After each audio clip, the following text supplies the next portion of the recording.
First, I want to present this. It's produced by the New York Academy of Sciences, and it's a report on Chernobyl. Can be downloaded. They translated 5,000 articles from Russian the first time into English. It seems that nearly 1 million people have already died as a result of Chernobyl, despite what WHO says and the IAEA. This is one of the most monstrous cover-ups in the history of medicine, because everybody should know about this. Then we extrapolate through to Japan. Japan is, by orders of magnitude, many times worse than Chernobyl. Never in my life did I think that 6 nuclear reactors would be at risk. I knew the 3 GE engineers who helped design these Mark I GE reactors. They resigned because they knew they were dangerous. So Japan built them on an earthquake fault. The reactors partially withstood the earthquake, but the external electricity supply was cut off, and the external electricity supply supplies the cooling water 1 million gallons a minute to each of those 6 reactors. Without the cooling water, the water falls and the rods are so hot they melt, like at 3 Mile Island and at Chernobyl. So the emergency diesel generators, which are as large as a house, got destroyed by the tsunami. So there is no way to keep the water circulating in the reactors. Also, on the roofs of the reactors, not within the containment vessel, are cooling pools. Every year they remove about 30 tons of the most radioactive rods that you could possibly imagine. Each one is 12 feet long and ½ an inch thick. Gives out so much radiation, like X-rays, that if you stand next to it for a couple of minutes, you'll die. Not drop dead, but with, remember Litvinenko, the Russian who got poisoned by polonium? You'll die like that, with your hair falling out, bleeding to death and dying of massive infection, like AIDS patients die. So these are, and they're thermally hot, so they have to be put in a big pool and continually cooled too. The pool has really no roof. There have been 3 hydrogen explosions blowing off the roof of the building, not the containment vessel of the core, but the roof, and exposing the cooling pool.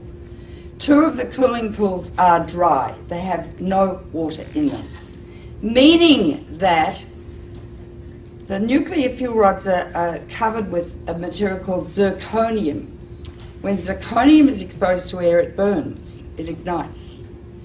And there have been 2 of the fueling pools at this moment are burning. In the cooling pools are many times, like 10 to 20 times more radiation than in each reactor core. In each reactor core is as much long-lived radiation as that produced by 1,000 Hiroshima-sized bombs. We are dealing with diabolical energy. E equals mc squared. It's the energy that blows up nuclear bombs.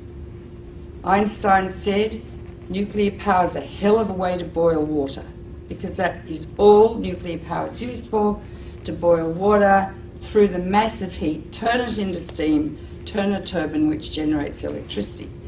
Now when you fission uranium, 200 new elements are formed, all of which are much more poisonous to the body than the original uranium. Although uranium's pretty poisonous, America used it in Fallujah and Baghdad, and in Fallujah 80% of the babies being born are grossly deformed. They're being born without brains, single eyes, no arms.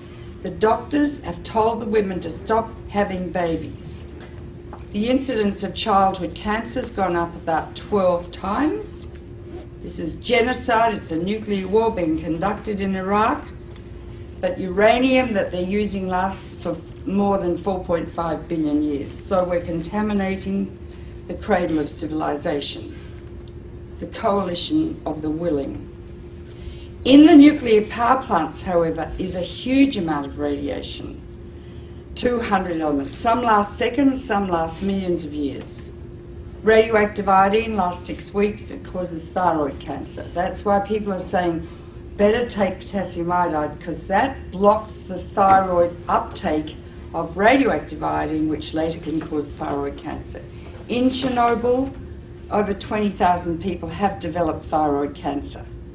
They have to have their thyroids out, and they will die unless they take thyroid replacement every day, like a diabetic has to take insulin. Strontium-90 will get out. It lasts for 600 years. It goes to the bone where it causes bone cancer or leukemia. Cesium lasts for 600 years. It's all over Europe. 40% of Europe is still radioactive. Turkish food is extremely radioactive. Do not buy Turkish dried apricots. Do not buy Turkish hazelnuts or dried... the Turks were so cross with the Russians, they sent all their radioactive tea over to Russia after Chernobyl. But 40% of Europe is still radioactive. Farms in Britain, their lambs are so full of cesium they can't sell them. Don't eat European food. But that's nothing compared to what's happening now. One of the most deadly is plutonium, named after Pluto, god of the underworld. 1/1,000,000th of a gram, if you inhale it, will give you cancer. Hypothetically, 1 pound, if evenly distributed, could give everyone on Earth cancer. Each reactor has 250 kilos of plutonium in it, kilograms.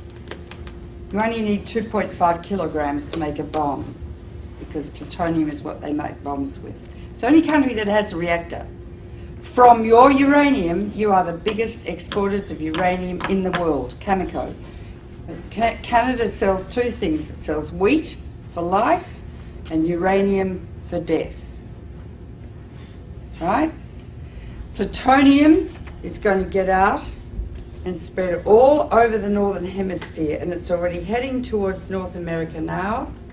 Plus radioactive iodine-129, its half-life is 17 million years, plus strontium, plus cesium, plus tritium, and I could go on and on and on. When it rains, down comes fallout, and it concentrates in food. If it gets into the sea, the algae concentrated hundreds of times, then the crustaceans concentrated hundreds of times, then the little fish, then the big fish, then us. Because we stand on the apex of the food chain. You can't taste these radioactive elements, you can't see them, and you can't smell them. They're silent. When you get them inside your body, you don't suddenly drop dead of cancer. It takes 5 to 60 years to get your cancer. And when a cancer, if you feel a lump in your breast, doesn't say, I was made by some strontium-90 you ate in a piece of fish 20 years ago. All radiation is damaging. It's cumulative. Each dose you get adds to your risk of getting cancer. With americium, that's more dangerous than plutonium. I mean, I could go on and on. Depends if it rains, if you're going to get it or not. If it rains and the radiation comes down, don't grow food, don't eat the food, and I mean don't eat it for 600 years. The radioactive waste from nuclear power is going to be buried, I hear, just like next to Lake Ontario. It's going to leak, last for millions of years, it's going to get into the water, into the food chains. Radioactive waste will induce epidemics of cancer, leukemia, and genetic disease for the rest of time. This is the greatest public health hazard the world has ever witnessed, apart from the threat every day of nuclear war. Einstein said the splitting of the atom changed everything save man's mode of thinking. Very profound. Thus we drift towards unparalleled catastrophe. We are arrogant, we have a lot of hubris, and I think the reptilian midbrain of some men's brains is pathological. We are now in a situation where we have harnessed the energy of the sun. It is totally out of control, and there's simply nothing we can do about it.